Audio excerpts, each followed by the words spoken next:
Pero siya yung nagkumbinsi sa akin, tumakbo ka. Naniniwala ka ba sa sarili mo? Naniniwala ka ba sa ating Panginoon? Bakit ka nag-give up? O kung naniniwala ka, huwag mong bibitawan yung iyong faith.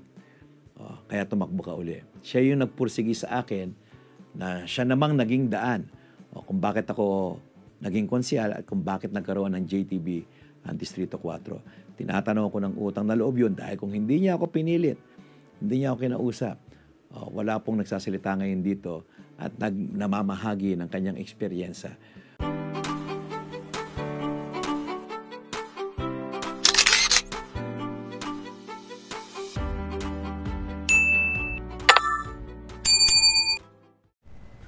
Welcome back sa aking YouTube channel, Jeremy's TV Manila. Shout out po sa mga Escorians na patuloy na sumusuporta sa ating channel. Mabuhay po kayong lahat at saludo ako sa inyo. Alright? So, ang topic natin ngayon po today's video, Congressman JTB Villanueva ibinulgar kung bakit siya sumama kay Yorme at kung bakit tinalikuran ang Lacuna. Diba? Yan ang kasing matinding pag-uusapan natin dahil nga alam naman natin ito nga si JTB ay napakalaki ng kanyang tiwala at paniniwala na itong si Boss Y ang pag-asa ng Maynila. At bukod dyan, yung kanyang prinsipyo na hindi matatawaran. Diba? Kasi guys, yung pagtalikod mo habang nasa kapangyarihan ka, kasi di ba, kasama-sama sila sa Ascenso Manileño at nung nagdeklara na nga itong si Boss Y ay talagang hindi siya nagdalawang isip para bitawan yung mga benefits na kanyang ini-enjoy dahil kay Mayora. Di ba? Pero iba siya sa mga ibang kasamahan niya na talagang handang bitawan ng lahat para lang sa prinsipyo ni Yorme, na alam naman natin na hindi masasayang ang kanyang pagsama dito kay Boss Y. Hindi kagaya ng mga ibang congressman na naiwan dito kay Mayora. Halimbawa, sila Chihuahua, di ba? Sila Anay at sila Crocs. Talaga namang ayaw bumitaw. Bukod sa ayaw bumitaw, binabanatan pa itong ating si Boss Y. Kaya itong katulad ni JTB na talagang handang magsakripisyo, di ba? Iwan ng lahat para kay Yorme. Maswerte kayo mga taga Sampaloc dahil meron kayong leader na malaisko ang datingan, di ba? Kasi bibihira lang po yan sa mga leader na sumasama sa prinsipyo at hayo ng makisama sa may kapangyarihan. Diba? Nandun ka na nga sa kama, sabi nga sa kasabihan sa ating mga Pilipino, nasa kama ka na, pumunta ka pa sa papag. Alam niyo po ba yung papag?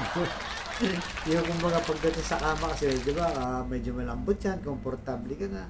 Tapos ihiga ka sa isang kahoy lang na higaan. Yun ang sinasabi dyan. Ganun po ang ginawa ni JTB. Kaya ito yung mga leader na kailangan talaga nating iluklok sa ating bayan. Kaya sa mga ibang lugar po dyan, tignan nyo yung mga congressman nyo, yung mga mayor nyo. Kailangan ang modelo nyo, sila Isko, yan. Si JTB, ang mga Yorme's Choice dahil yan. Talagang may mga prinsipyo, okay lang na kahit mawala na ang lahat ng benefits sa kanila. Kaya narito guys ang kanyang kwento sa Yorme's Choice para lalo nyo siyang mas makilala, di ba? At lalo tayong bumilib at sumuporta sa Yorme's Choice. Pagkatapos mo ng video na to, huwag mong kalimutan like, share, and subscribe na rin po. Tulong nyo sa channel ko, tulong nyo kay Yorme, tulong nyo sa Maynila at sa Pilipinas. Alright guys, so hanggang dito lang po. Abangan nyo ang susunod kong vlog. Thank you very much mga ka-Iskonians at pagpalain po tayo ng poong may kapal. Maynila, God bless. Narinig na po ang video. Noong 2016, ayoko nang tumakbo. Pero siya yung nagkumbinsi sa akin, tumakbo ka. Naniniwala ka ba sa sarili mo? Naniniwala ka ba sa ating Panginoon, bakit ka nag-give up? O kung naniniwala ka, o mong bibitawan yung iyong faith, kaya tumakbo ka uli. Siya yung nagpursigi sa akin na siya namang naging daan kung bakit ako naging konsyal at kung bakit nagkaroon ng JTB ang Distrito 4. Tinatanong ko ng utang na loob yun dahil kung hindi niya ako pinilit, hindi niya ako kinausap, wala pong nagsasalita ngayon dito at namamahagi ng kanyang eksperyensa. Yun yung pangalawa. Pangatlo, at pinaka-importante, nung panahon na wala na siya, natalo siya, nung tumakbo siyang presidente noon, hindi po siya nakakalimot sa akin na kamustahin ako. Kamusta? Kamusta ang ikot? Tuloy mo lang. Gawin mong yung umaga mo, tanghali, gabi, hapon, gabi, tuloy-tuloy lang. Magat, hapon, 1-2 sawa. Mga inspirasyon na nanggagaling sa isang tao na ini-inspire ka na pagbutihin mo pa ang iyong trabaho. At nung panahon na ako'y seryoso nang nag-decide na ako'y tatakbong congressman, mas naramdaman ko kay Yorme yung pakikisama at yung malasakit na ako ay hindi niya pababayaan. Dumating sa punto na narinig ko sa kanyang mga bibig na isanla mo na ang laway ko, nagmemestra pa siya, ikaw ang congressman ko. Ay kinatutuwa ko na isa katuparan, tayo ang napili niya at hanggang ngayon pinapakita niya ang suporta niya sa akin. Hindi niya pinagdudahan yung kakayanan ko. Kahit nasabihin ng mga unang bahagi sa mga maglalaban-laban, itong si JTB ang pinakamahina dito, ang pinakawalang pangalan, ang pinakabago sa mga magtutunggali. Hindi talagang si Yorme yung taong gusto niyang nagbibigay ng opportunity. Pag nagtiwala siya, ipararamdam niya sa iyo na yung tiwala niya sa iyo ay ipararamdam niya sa iyo. Naramdaman ko lahat sa kanya yon. Kung kaya't nung kailangan mamili kung sinong sasamahan ko, masakit man na hindi ko napili yung sa kabila. Wala akong pinanghihinayangan kung bakit si Yorme at si Yorme ang sinamahan ko bilang kandidato kong alkalde ngayong darating na eleksyon. At ako'y nagpupursige na makuha ang endorsement sa partidong kinabibilangan namin, yung Ascenso Manileño, sapagkat wala naman ako nababalita ang alingasngas o alitan sa mga boss namin. Siyempre, nandun yung pagsuporta ko sa kasalukuyang alkalde, kaya noong panahon ng araw ng Maynila, talagang very, very active ako. Ako yung nag-lead doon sa patimpalak ng Zumba. Ako ang namahala dito, ako ang nag-host, ako ang nag-isip ng mga rules and regulations dito for 1 month. At talagang sinuportahan natin yung programang iyon. Nagbablog tayo doon sa mga programa sa Kartilya, yung mga kainan doon, yung mga nagaganap doon, binablog natin sapagkat gusto nating i-promote. Ganoon naman yun kapag ikay kakampi, gusto mong ipinopromote mo yung sarili mong syudad, hindi lang sa mga Manileño, kundi sa mga nanonood kung ano nagaganap sa atin. Then dumating yung time na nasa session hall kami, kinausap ako ng kasamahan namin sa session at binanggit sa akin, JTB, mukhang masyado kang malakas sa itaas. Sumobra yata ang pagdadasal mo. Sabi ko, bakit naman? Hindi ba nababalitaan? Ano yun, kako? Ikaw na ang pinili ng Ascenso Manileño. At yung nagsabi sa akin, na kapatid ng ating alkalde, sabi ko, talaga ba? Bakit hindi pa ako kausapin ni Mayora para sabihin sa akin? Relax ka lang. Basta nag-usap na kami kagabi. Nagdi-dinner kami at sinabi, ang official candidate natin for congressman ng partido, si JTB na. Ganon din ang sinabi sa akin ng majority floor leader, JTB, masyado kang malakas ha. Malakas ka kay Yorme, malakas ka kay Mayora. Kako, bakit? Ikaw na ang gustong maging congressman. Ganun ba? Sure na yon. Relax ka lang dyan. Kako, ba't di pa ako usapin? Para once and for all, di ba? Tumaas naman yung moral ko. Wait ka lang. Nung nalaman ko nung araw na yon na ako na ang napipintong magiging standard bearer bilang congressman, tinext ko si Yorme. Sabi ko, boss, asan po kayo? Pwede po kayo makausap. At hindi siya sumasagot. Tinatawagan ko, nagiring lang. Sabi ko, baka busy. Kaya after an hour, meron siyang missed call sa akin, kaya tinawagan ko siya. At nung tinawagan ko siya, ako, boss, pasensya na po. Meron po akong text. Nabasa ko nga. Ako, pwede ko ba kayo makausap? Kung pwede po, kayo lang po. Wala po sana tayong kasama. Sabi niya, sige, ganito na lang. Anong oras na? 6:30. Magkita tayo mamaya sa BGC ng 11 p.m. Ako, gabi na. Pero siyempre, gusto ko makausap. Opo. Kaya nung 9:30, may text na siya, punta ka na. Kaya pumunta ako dun sa kanyang sinabing lugar. At pagpunta ko doon, pagharap ko, nagulat ako, nakapambahay lang, naka-short. Naka-t-shirt na pambahay. At sabi ko, boss, pasensya na po. At binalita ko sa kanya. Kasi walang nangyayaring akong alam na gusot o alitan sa itaas. At sabi ko, boss, babalita ko lang po. Sinabihan po ako ng kapatid ni Mayora at ng ating majority floor leader na ako na po ang napipisil na standard bearer ng asenso. At sabi niya, I heard about it. Opo. Ang balik ko sa kanyang tanong, boss, kaya po ako nakipagkita sa inyo. Tatakbo po ba kayong mayor? Sapagkat ayokong maipit eh. Mamaya tatakbo pala siya. At saka siguro kaya ako tinanong. Kailangan kong malaman sapagkat may preference is siya eh. Kaya ako siya tinanong. At sinabi niya, huwag mong intindihin yon. Ito ba ang plan? Ito ba ang may plano na tumakbo? Naka-short, nakapambahay. Kung tatakbo ako, di nagpupuyat na ako. May hawak na akong ballpen, naglilista na ako. Ito ba? Ito ba yung nagpaplanon tatakbo? Kaya po, boss, kaya po tinanong ko lang po kayo. Huwag mo isipin yun. Basta isipin mo, ikaw tatakbo kang congressman. Maging firm ka, sabihin mo sa mga leader mo na tuloy ang pagtakbo mo. Kaya yun ang ginawa ko. Narinig ko sa kanyang bibig na hindi siya tatakbo, wala siyang plano, dahil sa pagsasabi niya, ito ba yung itsura nung nag-iisip tumakbo? At naniwala naman ako. Kaya, nung araw na yon, kinabukasan, meron kaming konting banding nung kapatid ng ating alkalde at ng mga barkada kong konsihal. Meron kaming konting inuman. Dahil katatapos nga lang ng araw ng Maynila. At tinext ko yung kapatid. Sabi ko, pwede ba, pare, mas mauna tayo sa venue? Kasi usapan 8:30. Pwede ba 7 o'clock magkita tayo? At sabi niya sa akin, sige.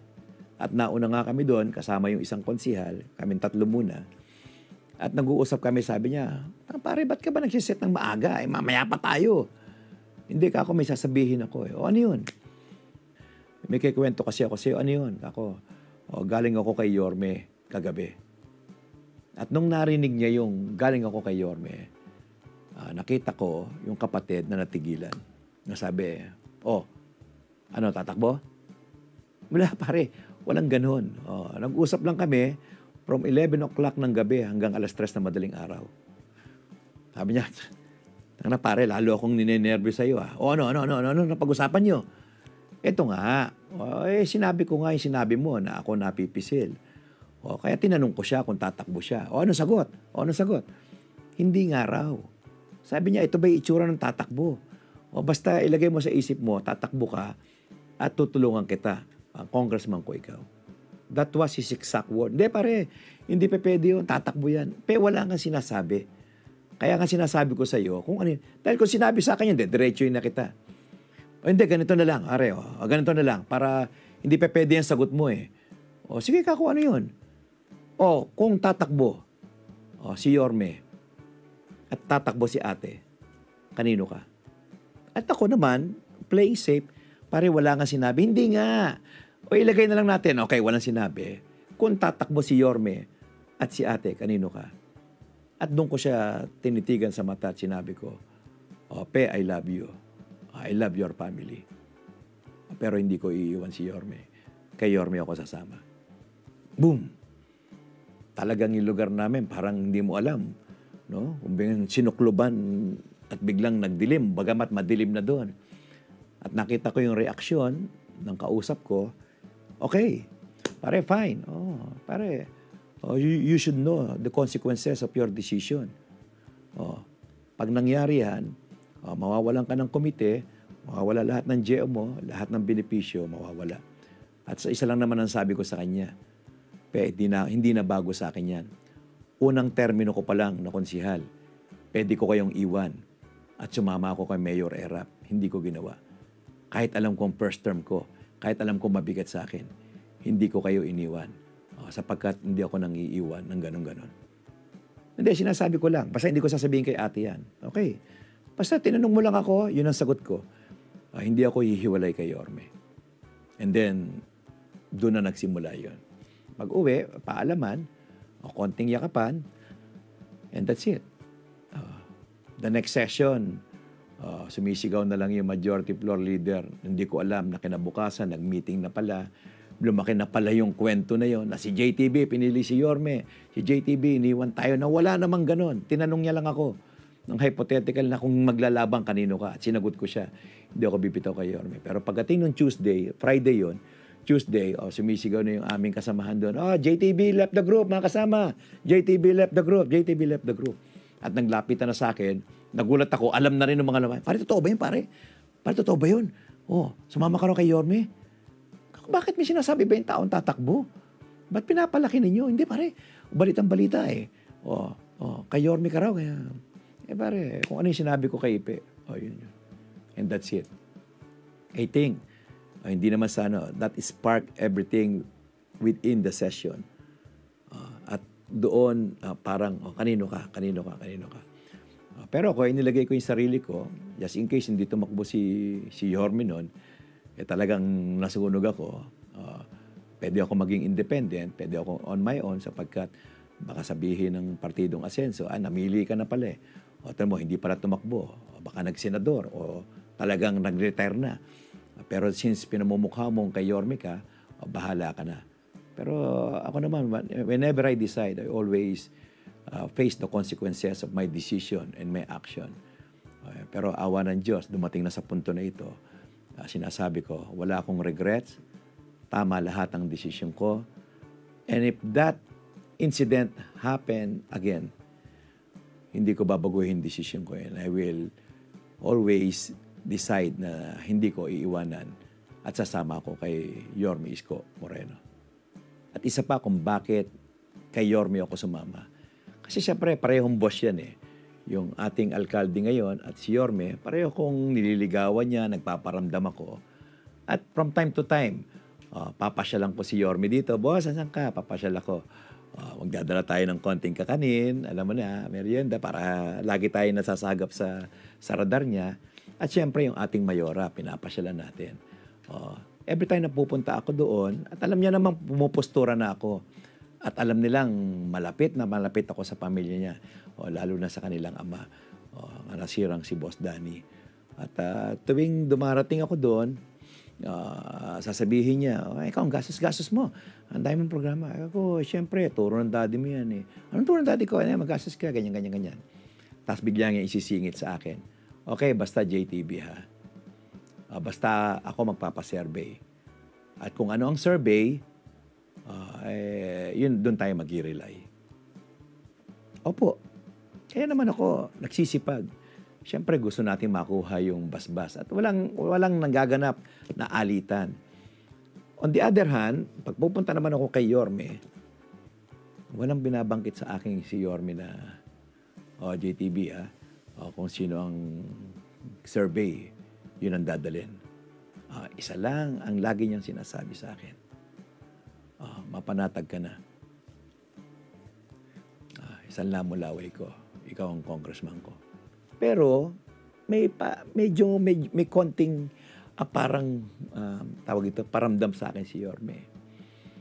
Siguro nararamdaman niya na talagang hindi ako ang gusto nung kabila.